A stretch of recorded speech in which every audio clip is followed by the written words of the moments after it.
বাড়ি দিয়েছে পঞ্চায়েত থেকে। পঞ্চায়েত থেকে বাড়ি দিয়েছে? কোন পঞ্চায়েত আপনার? আটুরিয়া, বসিরহাটের মধ্যে পড়ে? কাটিয়া, শেখপাড়া, বসিরহাট, আচ্ছা বাদুড়িয়া থানা। আচ্ছা, সরকারি বাড়ি পেয়েছেন? এখন সরকার থেকে দিয়েছে কি পঞ্চায়েত থেকে দিয়েছে এটা তো বলতে পারি না, কিন্তু পঞ্চায়েত থেকে দিয়েছে এটা বলতে পারি। আচ্ছা, আর এমনি সুযোগ সুবিধা আপনার স্ত্রী বা কেউ তারা কোথায় থাকে? ওরা তো এই জায়গায় আসে না, স্ত্রী আসে না আর আম্মাও আসে না। তারা বাংলাদেশে থাকে?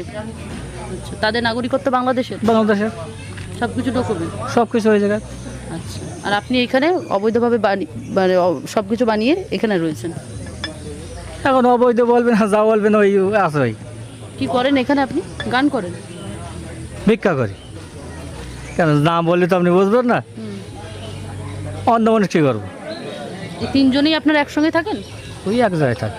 এই যে দুজন ছিল আপনার? হ্যাঁ, এক জায়গায় থাকে। ওনারা তো বলছে খড়দাতে থাকেন।